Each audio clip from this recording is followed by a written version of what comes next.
Hello नमस्कार, जय हिंद, वंदे मातरम। आप देख रहे हैं जियो न्यूज और हम आपके लिए लेकर आए हैं देश दुनिया की, आपके राज्य शहर की सिलेक्टेड काम की फटाफट बड़ी खबरें। लेकिन उससे पहले यदि आपने हमारे चैनल को सब्सक्राइब नहीं किया है तो चैनल को सब्सक्राइब करके बेल नोटिफिकेशन ऑन करें और इस वीडियो को ज्यादा से ज्यादा लाइक और शेयर करें। बड़ी खबरें देखने से पहले आपके लिए आज का सवाल, भारत के किस राज्य को मंदिरों की भूमि के नाम से जाना जाता है? Option A Madhya Pradesh, option B Tamil Nadu, option C Odisha और option D Karnataka.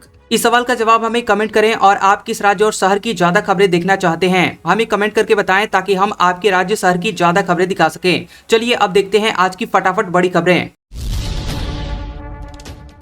Gas cylinder delivery से जुड़े नियम बदले, ई-केवाईसी न कराने पर बंद होगी सब्सिडी, 21 के बजाय 25 दिन में मिलेगा दूसरा सिलेंडर। केंद्र सरकार ने रसोई गैस सिलेंडर एलपीजी की रिफिलिंग से जुड़े नियम में बदलाव किए हैं। नए नियम के तहत शहरों में अब 25 दिन बाद ही दूसरा सिलेंडर बुक करा सकेंगे। पहले ये समय 21 दिन का था, वहीं गांव में 45 दिन बाद ही दूसरी बुकिंग होगी। इसके अलावा कमर्शियल गैस के डिलीवरी और पाइपलाइन से घरों तक पहुंचने वाले रसोई गैस के नियम भी सख्त किए गए हैं। गैस कंपनियों के कर्मचारी घर घर जाकर पाइपलाइन, वाल्व और गैस मीटर की फिजिकल जांच कर रहे हैं। 14.2 किलोग्राम वाले घरेलू गैस सिलेंडर की डिलीवरी के लिए सिर्फ बुकिंग या रसीद दिखाना ही काफी नहीं होगा। गैस सिलेंडर बुक करते समय रजिस्टर्ड मोबाइल नंबर पर एक ओटीपी भेजा जाएगा। डिलीवरी के समय ये ओटीपी गैस एजेंसी के कर्मचारी को बताना होगा। ओटीपी वेरिफिकेशन के बाद ही आपको सिलेंडर दिया जाएगा। इसका मकसद गैस की जमाखोरी और कालाबाजारी को रोकना है। इसके अलावा बिना ई-केवाईसी के उज्ज्वला गैस कनेक्शन वाले ग्राहकों को सब्सिडी नहीं मिलेगी। ग्राहकों को 30 जून 2026 तक बायोमेट्रिक आधार वेरिफिकेशन कराना होगा और ऐसा न कराने पर आपकी सब्सिडी रोक दी जाएगी। लंबे समय तक वेरिफिकेशन न कराने वाले कनेक्शनों को ब्लॉक भी किया जा सकता है।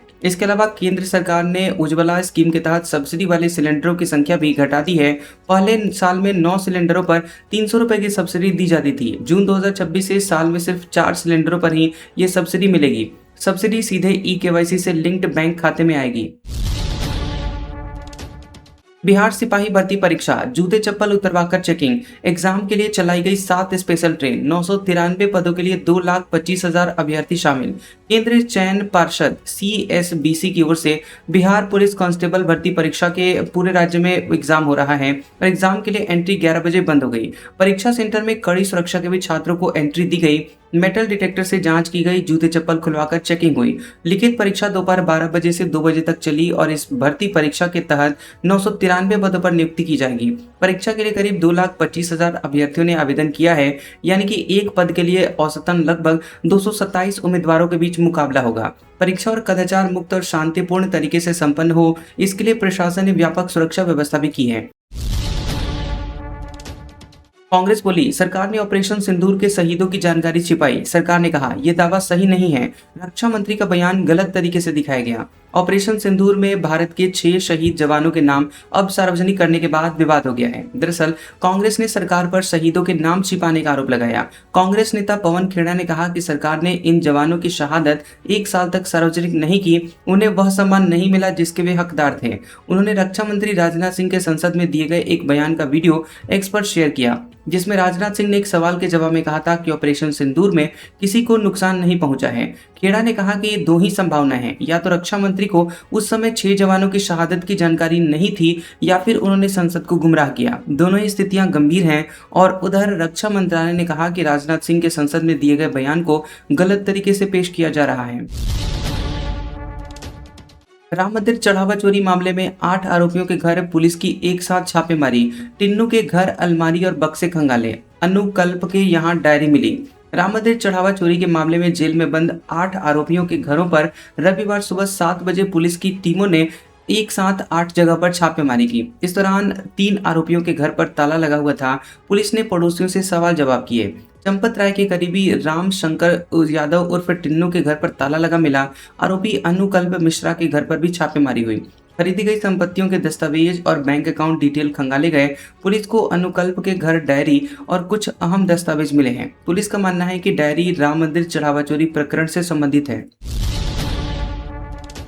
15 विदेशी यूनिवर्सिटीज को भारत में कैंपस खोलने की मिली मंजूरी। अगस्त से पहला बैच शुरू होगा। विदेश जैसी डिग्री मिलेगी। पढ़ाई का खर्चा 30 से 40% तक कम होगा। भारत में अब विदेशी यूनिवर्सिटीज की डिग्री लेने के लिए विदेश जाने की जरूरत नहीं होगी। केंद्र सरकार अब तक 15 विदेशी विश्वविद्यालयों को भारत में कैंपस खोलने के लिए लेटर ऑफ इंटेंट LOI जारी कर चुकी है और इसमें ज्यादातर कैंपस अगस्त से ही पहला बैच शुरू कर देंगे। शुरुआती चरण में हर कैंपस में 200 से 250 छात्रों को दाखिला दिया जाएगा और अगले 5 सालों में इसे बढ़ाकर हर कैंपस में सालाना 1000 से 1200 छात्रों तक पहुंचाने का लक्ष्य रखा गया है।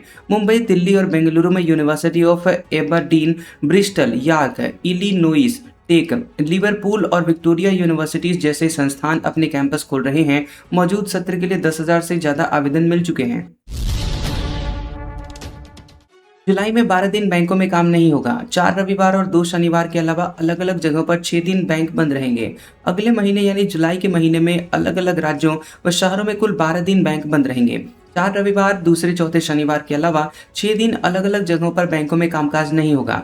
ऐसे में अगर आपको इस महीने बैंक से जुड़ा हुआ कोई भी जरूरी काम है तो इन छुट्टियों के दिनों को छोड़कर आप बैंक जा सकते हैं।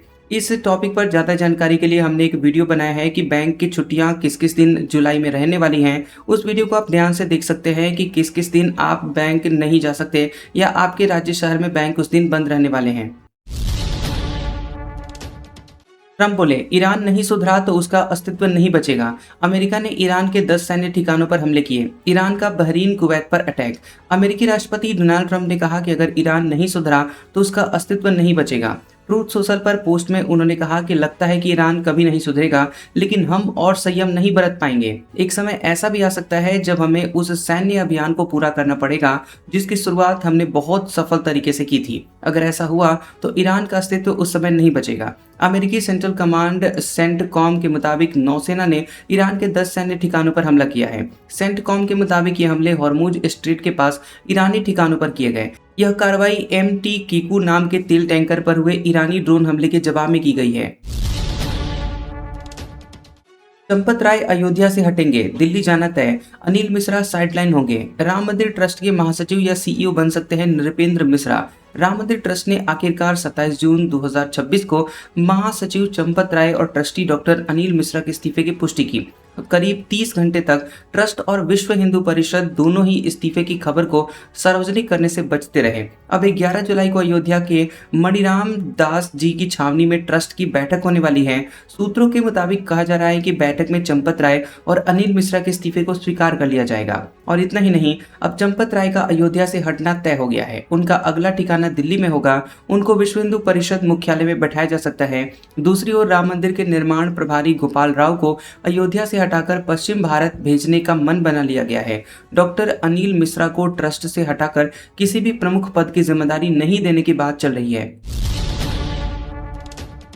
सीएम योगी बोले, अखिलेश यादव रामलला के दर्शन कर लें, सद्बुद्धि आएगी। धार्मिक कहलाना चाहते हैं तो मथुरा वृंदावन पर खुलकर बोलिए। सीएम योगी ने हाथरस में समाजवादी पार्टी प्रमुख अखिलेश यादव पर बड़ा हमला बोला। उन्होंने कहा कि मैं उनका एक बड़ा बयान पढ़ रहा था। वो कह रहे थे कि उनकी सरकार आएगी तो अयोध्या को धार्मिक नगरी बनाएंगे। अरे आप क्या बनाएंगे? आपने राम भक्तों पर गोली चलवाई थी। आज जब राम भक्तों की मेहनत से अयोध्या त्रेतायुग का स्मरण कर रही है तो आपके मुंह में पानी आने लगा है। सीएम ने कहा कि भूल जाओ, आपने तो थाने और जेल में कृष्ण जन्माष्टमी के आयोजनों को रोक दिया था। कांवड़ यात्रा पर प्रतिबंध लगा दिया था। हाथरस में 22 से ज्यादा मंदिरों का सौंदर्यीकरण हुआ। क्या ये समाजवादी पार्टी सरकार में हो पाता? आपके समय में पैसा कब्रिस्तान की बाउंड्री के लिए जाता था, वहीं तो हमने मंदिरों की तरह डाइवर्ट किया है।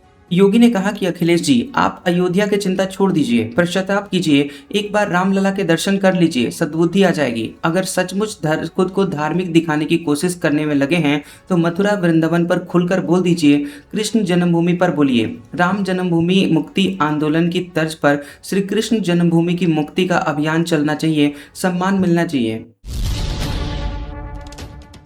अखिलेश यादव का ऐलान, मैं राम मंदिर दर्शन करने के लिए जाऊंगा। चढ़ावा चोरी के तार महाराष्ट्र से जुड़े हैं। भाजपा का न धर्म है और न ही शर्म। समाजवादी पार्टी प्रमुख अखिलेश यादव प्रयागराज पहुंचे, जहां उन्होंने राम मंदिर कब जाएंगे इस सवाल का जवाब दिया। अखिलेश ने कहा कि इटावा में केदारेश्वर मंदिर बनते ही हम मर्यादा पुरुषोत्तम श्री राम के दर्शन करने के लिए जाएंगे। इस दौरान अखिलेश ने राम मंदिर चढ़ावा चोरी को लेकर सरकार और भाजपा पर जमकर निशाना साधा और कहा कि अयोध्या ही नहीं, पूरे उत्तर प्रदेश में जनता आक्रोशित है। सुना है कि डोनेशन के तार कर्नाटक और महाराष्ट्र से जुड़े हैं। असली संतों को अपनी बात नकली संत तक पहुंचाने में समय लगेगा। भाजपा के शब्दकोश में न धर्म है और न ही शर्म। मोदी को सेशल्स का सर्वोच्च सम्मान मिला, संसद को संबोधित किया। बोले सेशल्स से हमारा 256 साल पुराना रिश्ता, 5 भारतीयों से हुई इसकी शुरुआत। प्रधानमंत्री नरेंद्र मोदी को सेशल्स के सर्वोच्च नागरिक सम्मान गार्जियन ऑफ ब्लू होराइजन से सम्मानित किया गया। इसके साथ ही मोदी को अब तक 34 देशों का सर्वोच्च नागरिक सम्मान मिल चुका है। सम्मान मिलने पर पीएम मोदी ने सेशल्स की जनता, सरकार और राष्ट्रपति पैट्रिक हरमिनी का आभार जताया। पीएम मोदी ने सेशल्स की नेशनल असेंबली को भी संबोधित किया। ऐसा करने वाले वे पहले भारतीय प्रधानमंत्री बने हैं। उन्होंने कहा कि सेशल्स से भारत का रिश्ता सिर्फ 50 साल पुराना नहीं है, बल्कि इसकी शुरुआत 1770 में हुई थी और जब थेलेमाक जहाज से यहाँ 5 भारतीय पहुंचे थे। वेनेजुएला में फिर 5.6 की तीव्रता का भूकंप आया। अब तक 1430 लोगों की जाने गई, 3300 लोग घायल। 72 घंटे बाद 68,000 लोग अब भी लापता हैं। दक्षिण अमेरिकी देश वेनेजुएला में रविवार को फिर 5.6 की तीव्रता का भूकंप आया। Euro Mediterranean seismological centre EMSC के मुताबिक भूकंप का केंद्र अरागुआ तट के पास समुद्र में 30 किलोमीटर की गहराई में था।